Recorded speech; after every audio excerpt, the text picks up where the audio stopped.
निर्मला जी आज चौपाल बैठी है और इस मंच में आपका बहुत बहुत स्वागत है। शुरुआत करूंगा कुछ पॉलिटिकल क्वेश्चंस के साथ और बाद में थोड़ी चर्चा इकोनॉमी पर भी करेंगे। मेरा सबसे पहला सवाल, कैसा लग रहा है मोदी गवर्नमेंट की तीसरी पारी में खेलते हुए? ऑपोजिशन तमाम बातें कर रहा है, कह रहा है कि ये कोएलिशन की सरकार है। तो क्या इस सरकार में निर्मला सीतारमन बोल्ड रिफॉर्म्स कर पाएंगी या नहीं? बोल्ड रिफॉर्म्स बिल्कुल कर पाएंगे और ये सरकार 100 दिन कंप्लीट भी हो गया। कोई भी अप्रीहेंशन का आवश्यकता नहीं है। जैसे पहले अच्छा जनता के लिए स्कीम्स हो या सिस्टमिक रिफॉर्म्स हो, वो सब बिल्कुल चलेगा। 100 दिन पूरे हो चुके हैं। आपसे एक सिंपल सवाल पूछना चाहता हूं, इस सरकार की क्या उपलब्धियां रही हैं इन 100 दिनों में? पहले भी बहुत बातें हुई थी, 100 डे एजेंडा भी बना था, क्या क्या अचीव कर पाए हैं अभी तक आप लोग? अब सीधा देख लीजिए ना, फिनांस मिनिस्ट्री के विषय में ही जी आप OPS NPS debate, OPS NPS के डिबेट अभी मूव हो करके यूपीएस एक अच्छा सा ऑल्टरनेटिव आ गए हैं, जिसको पूरे सेंट्रल गवर्नमेंट के employees federation of unions welcome कर चुके हैं। मैं उनको पूरे मन से धन्यवाद भी कही पार्लियामेंट में ही बजट सेशन में। उसके बाद details of the UPS has come out, जिसको हर वर्ग वेलकम ही किया है। सो एकदम सीरियस और सेंसिटिव मामला, जिसके ऊपर आने वाले 20 साल का स्टेट और सेंटर के फाइनेंसेस के ऊपर सीरियस असर पड़ने वाले विषय है जी। उसका अच्छा सा सॉल्यूशन हमने निकल कर दिया। इसके अलावा अब देख रहे हैं कि विश्वकर्मा योजना के तहत गांव-गांव से जो छोटे-छोटे कामगार होते हैं, जो छोटे टूल्स के साथ उनके ट्रेडिशनल बिजनेसेस करते हैं, 18 ऐसे ट्रेड्स को उसमें लिस्ट किया गया है। उन सबको चुन करके 2.2 करोड़ का एनरोलमेंट हुआ है जी। और प्रधानमंत्री जी पहला हिस्से में जितने भी लोग को देना है वो स्कीम का शुरुआत, जिसमें ट्रेनिंग भी होगा, पूरे किट भी देंगे। वो ट्रेनिंग के समय हर दिन 500 रुपया भी उनको दे रहे हैं। ऐसे अंत्योदय के दृष्टि से जो हमारे पिछले 10 साल में एक्टिवली स्कीम्स आया था, वो भी चल रही है विश्वकर्मा की योजना से। और बजट में मानती हूँ वो 5 ऐसे ट्रेनिंग और एम्प्लॉयमेंट के लिए स्कीम्स हमने ले आए, जिससे 1 करोड़ लोगों को ट्रेनिंग और इंटर्नशिप के द्वारा जॉब अपॉर्चुनिटीज भी मिलने वाले हैं 5 साल के अंदर। उसको हम रोल आउट कर रहे हैं। और इसके साथ साथ आप देख रहे हैं एमएसएमई के लिए, माइक्रो स्मॉल मीडियम एंटरप्राइजेस के लिए, लघु उद्योग के लिए हमने 8 ऐसे स्कीम नहीं बोलूँगी, रिफॉर्मेटरी स्टेप्स ले आए, जिसके वजह से उनको बैंक से अच्छा बिना कोलैटरल लोन मिलने का हमने फंड भी क्रिएट किया। और अब तक हमारे देश में एमएसएमई का मेन प्रॉब्लम यही था कि वर्किंग कैपिटल तो मिल रही है बैंक से, मगर हमें बड़े इंडस्ट्री जैसे टर्म लोन नहीं मिलता है, जिसे हम प्लांट एंड मशीनरी का भी इन्वेस्टमेंट बैंक से ले पाएंगे जी। उसको भी हमने बिना कोलैटरल आज टर्म लोन देने के लिए व्यवस्था बन चुके हैं, जो बजट स्पीच के दौरान भी आए जी। ऐसे बिजनेस आगे बढ़ाने के लिए, लिक्विडिटी हर एक को मिलने के लिए, उनका रिटेल लोन हो, पर्सनल लोन हो या ऐसे बिजनेसेस का लोन हो, उन सब का सुविधा भी हमने घोषणा की। क्या इस तीसरे कार्यकाल में, क्योंकि आपकी कोएलिशन सरकार है, क्या आपके ऊपर कुछ दबाव है? इस बार बजट बनाते वक्त निर्मला सीतारमन क्या सोच रही थी? आपने बिहार के लिए और क्या कहते हैं आंध्र प्रदेश के लिए सॉब्स भी दिए हैं, आपने फार्मर शॉप के बारे में भी बहुत सारी बातें की हैं, तो क्या पहले से कुछ फर्क हुआ है, कुछ बदलाव आया है कि इस तरह का भी एक रोल बैक सरकार का भी आप लोगों के लिए कहा जाता है कि आप लोग कुछ करते हैं फिर रोल बैक कर देते हैं, तो किसी तरह का कोई दबाव है क्या? मैं ये समझना चाह रहा था। मुझे नैरेटिव सेट करने वाले और उसके आगे बढ़ाने वाले, उसमें एक आध मीडिया के लोग भी हैं, मैं छोड़ूंगी नहीं उस बात को। मीडिया के द्वारा आगे बढ़ाने के लिए ऐसे एजेंडा सेट करने वाले तो पूरे उनके परफॉर्मेंस हाई लेवल पर है। नैरेटिव सेट करो, फिर सरकार उसको एक्सप्लेनेशन करते जाएगी या डिफेंड करते जाएगी, ये तो चल रही है। और बेबुनियाद बहुत सारे नैरेटिव आ रही है। इसमें ये एक यू टर्न का मामला भी हुई है जी। यू टर्न कहाँ हुआ? मेरे मंत्रालय के विषय में मैं बोल रही हूँ। जब हर बजट के समय पर पिछले 5 बजट्स में बजट पेश करने के बाद पूरे देश भर घूम करके चार्टर्ड अकाउंटेंट्स हो, टैक्स एक्सपर्ट्स हो, इंडस्ट्री, चेंबर ऑफ कॉमर्स हो, सबसे बात करके पेश किया हुआ बजट के ऊपर सुझाव ले आकर के ट्रेशरी अमेंडमेंट्स हम करते थे, जिससे मुझे याद है, बिल्कुल याद है, एक बार शुरुआत में लोग हमसे पूछते थे ये क्या है, अभी बजट पेश हुआ और रिसेस के बाद सेकंड सेशन शुरू हो रही है बजट का, उस समय आप इतने सारे अमेंडमेंट्स ले आ रहे हैं जी। मैं डिफेंड भी किए, अमेंडमेंट्स इसीलिए ले आ रहे हैं, सुझाव जनता से जब आता है हम उसको अपनाते हुए उसको करेक्शन के रूप में ले आ रहे हैं। ये इंडेक्सेशन के मामले में, कैपिटल गेन्स और इंडेक्सेशन के मामले में हमने जनता का आवाज सुनने के बाद, ऑल्दो पहले जब ले आए पूरे कंसल्टेशन के बाद ही ले आए जी। हर असेट क्लास को एक जैसे ट्रीटमेंट देना है इसीलिए ले आए जो प्रस्ताव था। मगर जब सुझाव आए, हमने सिर्फ प्रॉपर्टी के लिए इंडेक्सेशन का ऑप्शन भी रखा जी। और बजट में जो ऑप्शन हमने ले आए, क्योंकि हर एक एसेट क्लास को एक ही जैसे ट्रीटमेंट के लिए, उसको भी रखा और चॉइस दिया एसएससी को कि आप इन दोनों में वर्कआउट करो और जो आपको कम लगता है वो उपयोग करो। ये थोड़ी ना यू टर्न है। No, government has U turn, this is not U turn, I am accommodating the suggestion which is come from people, उनके बेहतरी के लिए। सो इसमें यू टर्न का नैरेटिव हमारे ऊपर डालने वाले से मैं पूछना चाहती हूँ, आपके अंडरस्टैंडिंग क्या है यू टर्न का?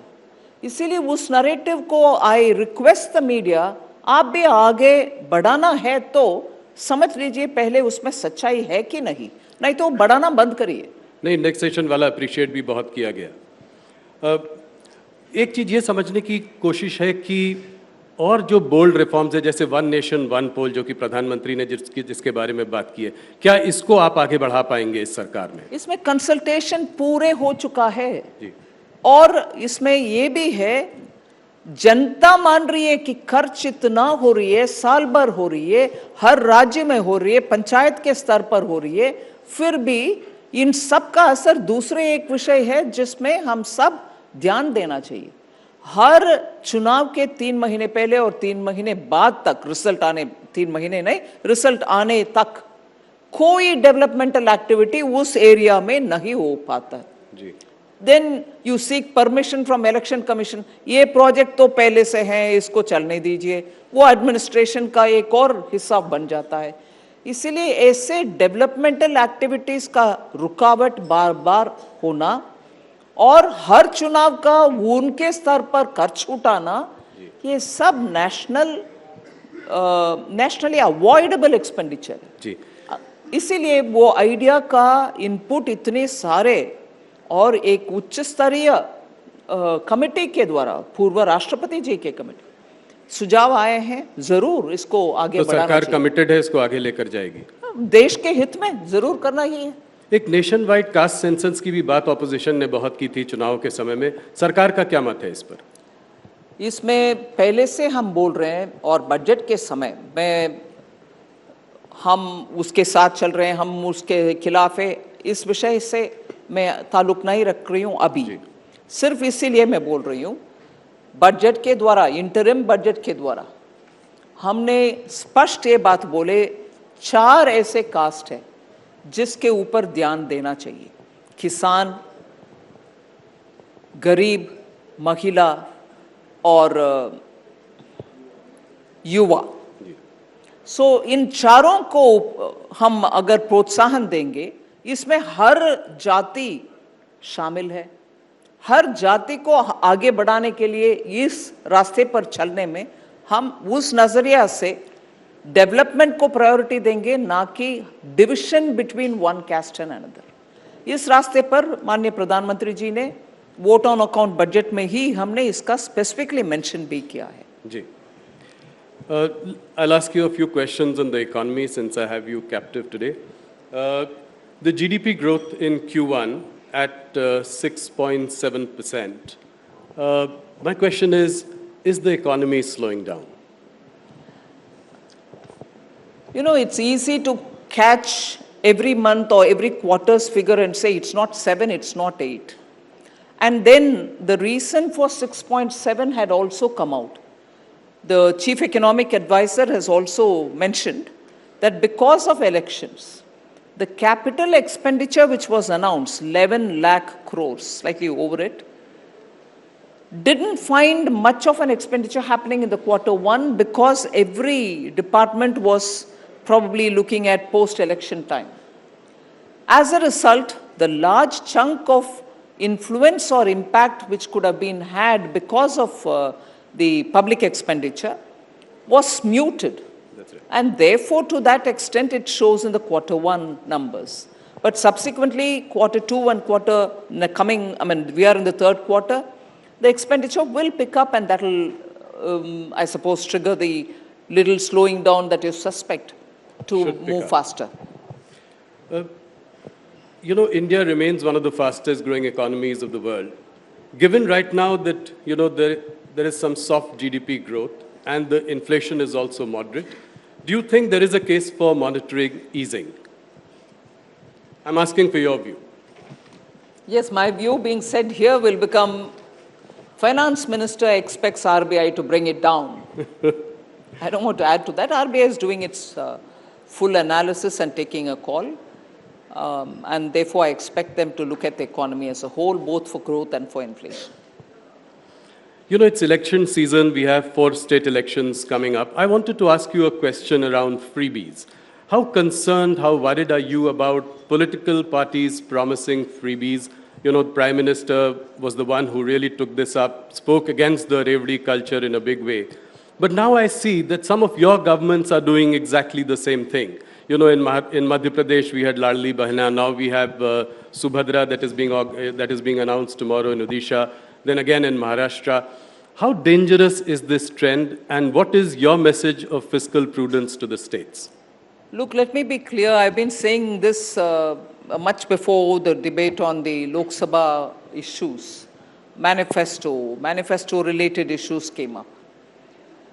Every state and the center will have to look at the work which is capable of being undertaken by every government, meaning center, any party aspiring to get to the center or aspiring for state government's positions will have to understand what that budget is capable of taking up.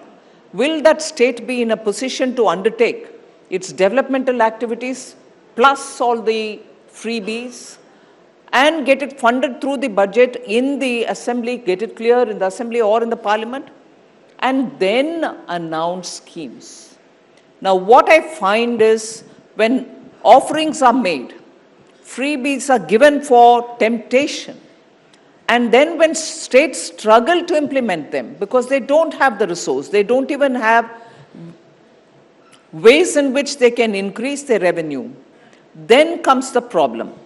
Classic example is of Karnataka and Himachal Pradesh, where even without doing their homework, they gave a lot of promises. Look at what has happened between the two states. In Himachal Pradesh, what is the halat? And this is not because I'm sitting as a BJP member or currently in the central government. The state government themselves have been saying that they are just not able to cope with it. Yeah, they can't pay salaries. They can't, and they were going to pay OPS. pension, old Yes. pension scheme. They are not able to pay current salaries. They offer to go through the OPS back again. And Karnataka, unbelievable number of promises. And today the state government, the chief minister's advisor and one of the chief minister's assistant and the deputy chief minister, all of them said, no, we can't undertake developmental activities.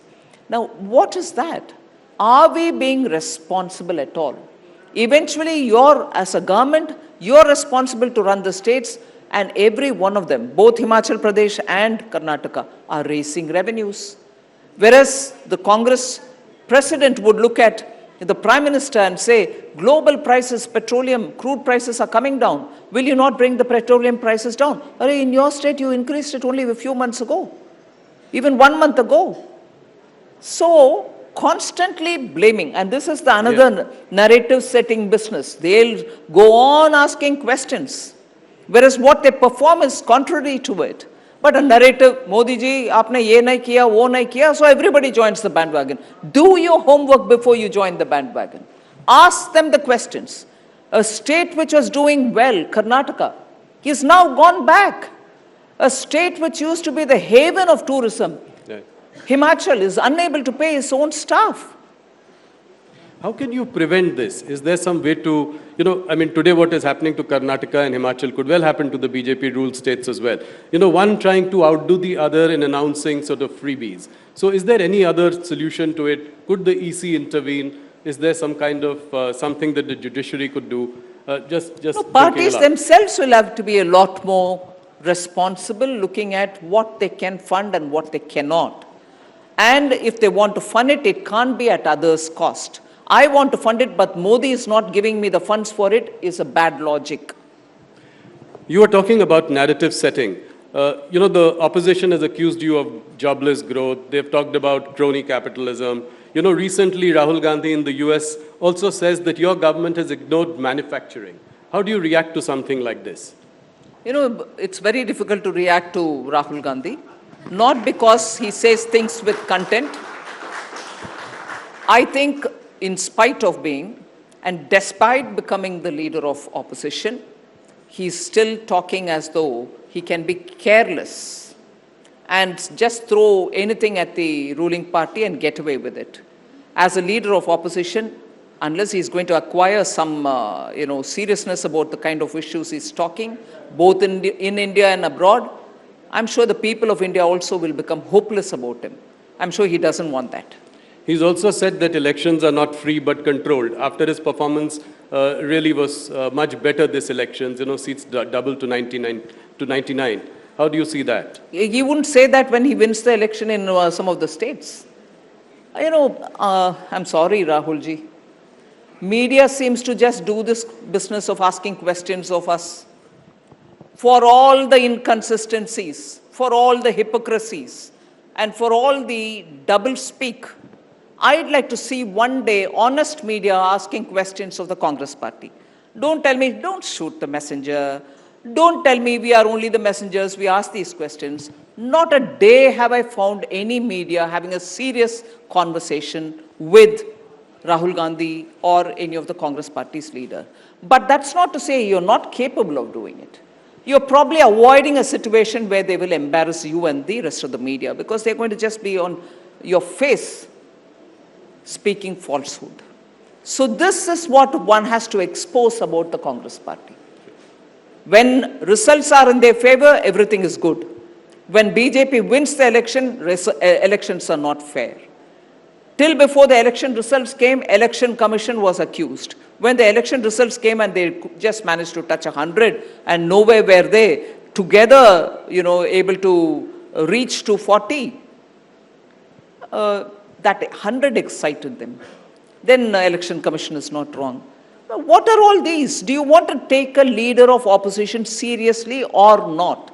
Does this country deserve a serious opposition? I thought the outcome of 2024 election was that the government of the day will have to get going with a lot more work. And the opposition was given a bit more stature with a decent number to go sit in the opposition and do the job of the opposition. No. We are excited about it and we'll go around the world speaking against the country.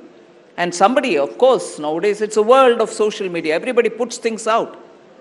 Even Mrs. Gandhi wouldn't want to do it outside the country. Here we go, but we sit and accuse the country for everything going out. Speaking of people in social media talking against the country, do you, Nirmala ji, feel that there is some kind of, you sense some kind of international conspiracy to bring down the Modi government? All over the world, there is this attempt to change regimes. All over the world. This year particularly, you see there are 50 countries going, 48 to 50 countries going to the election. Yes. The narrative in each of the country is this. Everybody who's in serious politics, running political parties, are all saying, are we having our democratic process working within this country? Or are we having democratic processes being influenced by something else? Or when you say something else or somebody else, it's not a direct participation. There are people within their respective countries who play this role happily.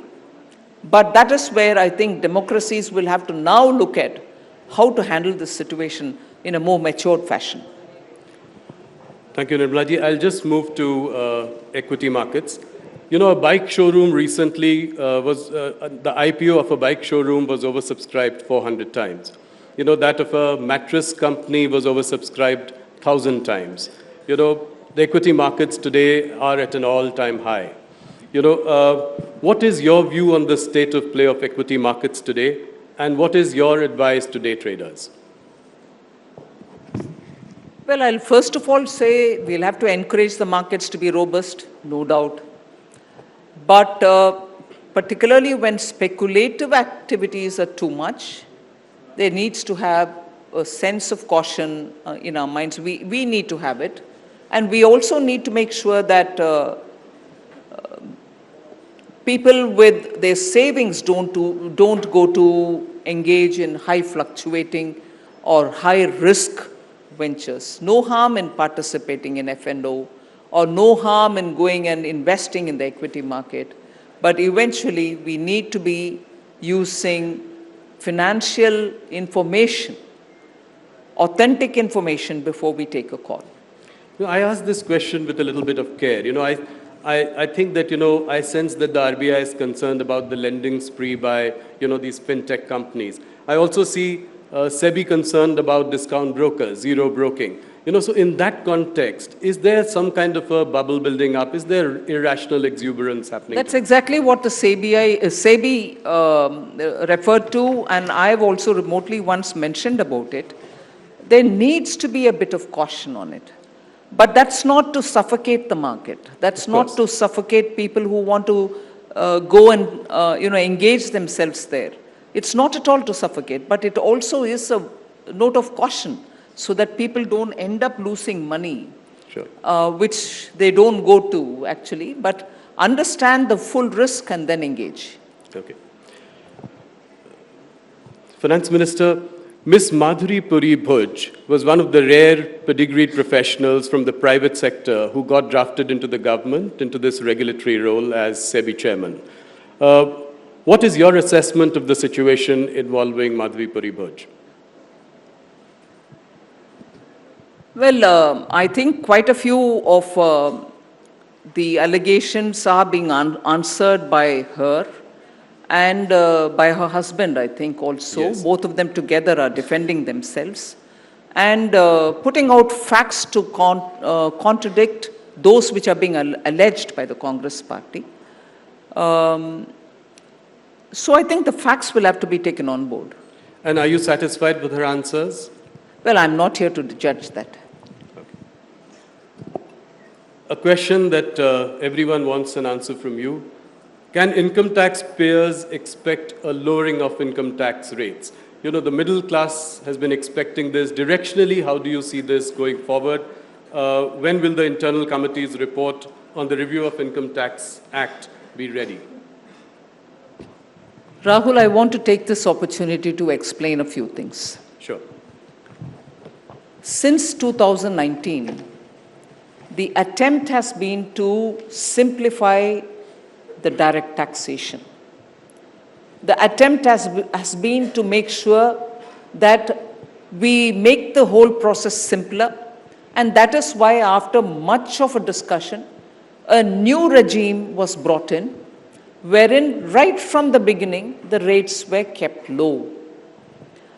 And we gave the option to the assessees that if they want with exemption a regime, so that they think they've made long-term plans for, taking insurance cover or for the EMI, and therefore they need their exemptions, they could continue with the old scheme. The new scheme was without any exemptions. It was first without standard deduction, and later again when we heard people's voices, we brought in the standard deduction as well. Now, during the vote on account, again, lot of consultation, not widely as much as the whole, general budget time consultations happen. But July budget, we had again had a lot of discussions and brought the rates down for middle class. In fact, people with higher income brackets were pushed up towards the lower rates. Right. Not one rate was increased. Yes. And the standard deduction for the new regime was increased from 50 to 75,000. So if anything, keeping the middle class in mind, Honorable Prime Minister had in July budget said that the rates be brought down and more slightly higher income also get covered under the lesser rates. So keeping in mind the middle class is what we have done through the new regime, both in terms of increasing the standard deduction and in terms of bringing the rates down. Now, there are very many other things that we are doing for the middle class as well. Yes. Now, I understand there are people, middle class, who feel that the rate reduction which is happening for the new scheme should also be available for the old. Right. The enhancement in the standard deduction which is offered for the new should also apply to the old. The new regime was brought in consciously to simplify, reduce, and make it easy for complying. The income tax manual is like this. You have to search for everything, every provision. Yes. We wanted to simplify that. All the exemptions and the provisions which are given for it will have to be removed. And therefore, we brought the new regime. So, I would humbly request that, and again, it's not as if we brought something and we're talking about it. More than 78% people have moved from the old to the new regime. Yes. Which means people are seeing the point of being in the new regime, although we are not compelling anyone to come from the old regime to the new. So keeping in mind the middle class, for rate reduction, for better standard deduction, because the uniqueness of income tax, not just in India, anywhere, is when you give a certain income bracket, a certain rate, suppose you say 0 to 5 lakhs, no tax, nil. That up to 5 lakhs you don't need to pay a tax is not just for those who are earning 5 lakh. It will apply to the first 5 lakh of a person who's earning 150 lakhs also. So, it is a benefit given keeping in mind the poor, the middle class. But it will apply to anyone who's got higher. Naturally, that's the law of the country and that's the, a common sense argument. So, that benefit given to a middle class will also fill in into everybody's income who's in the higher net worth also. So, that is why the exemption, standard deduction, has been increased, which will be only for the salaried class. So, we are looking at various ways in which the middle class will be given the benefit and the higher net worth are not getting benefit because of that, and therefore, we let them go simply. That doesn't happen. Right. So, the ways in which we are bringing these reductions to benefit the middle class are being carefully looked into, and only then we are taking a call. And now, up to 7 lakhs, there is no tax to pay. GST was one of the boldest reforms of this government. My question is that can we expect some more stability and certainty with GST rates in time to come? You know, World Bank had done a study of 115 countries. Almost 50 countries just had a single slab. You know, another 30 countries probably had a two-rate structure, but we still have 5. You know, 0, 5, 12, 18, 26. So is there some rationalization that you are looking at in time to come? Yes, the group of ministers is working on it. About GST, there are two things. One, to bring the rates down further, simplify it, and put essential goods into one category, which is the lowest. But the ways in which this has to be done will have to be decided by that group of ministers first, and then the council, which looks into the recommendation. All these are part of the simplification and rationalization of the GST. Finance Minister, quick commerce is quite a rage these days. You know, there are new startups, Zepto, Blinkit, Swiggy, Instamart, Flipkart Minutes. You know, does your party worry about the impact of this on Kirana stores or the local banya, which is your core vote base? You know, one of your cabinet colleagues had also said that 50% of retail traders e-commerce is not a subject of great pride. You know, it could be some concern because there could be some social disruption. How do you see this phenomena? Yes, it is important to take care of the small traders, the retailers, not just because they are people with a lot of, membership and also sympathy for the BJP, not because of that. This country needs that kind of support for small and medium industries and for small traders in particular. The retailers need all the help. And because of predatory pricing or deep pockets, their businesses are getting affected, we'll have to give a serious thought, and the Commerce and Industry Minister is fairly seized of this matter. Right. You know, next financial year, the fiscal deficit target set is 4.5% of GDP. Are you confident of being able to live within this target? Yes, I'm confident and I'm hopeful. Before I let you go, just a couple of questions. One on Tamil Nadu. In 2026, Tamil Nadu goes to state elections. Would you look at some kind of an alliance with AIA, DMK, considering that this time your Lok Sabha elections, your performance was less than spectacular? Would there be a review of that? Well, yes, the central party takes the call on alliances all over the country, for every state and also for the national Lok Sabha elections and so on. Even for the state election, it will be the central party which will take a call on what should be at all on the alliance matter. Okay. Do you think that the temples in Tamil Nadu should be freed from state control? You know, considering you have a state government which does not believe in the existence of God. Do you think that should be done? Yes. Wherever temples are with the government, it should ideally be left to the devotees and the devotees. It should be managed by well-wishers, devotees in the place, rather than be kept in the government's control. Finance Minister, thank you so much for joining us. You always are very gracious, give us a lot of time, answer all the questions. Thank you so much. Ladies and gentlemen, a big hand to Nirmala Sitharaman.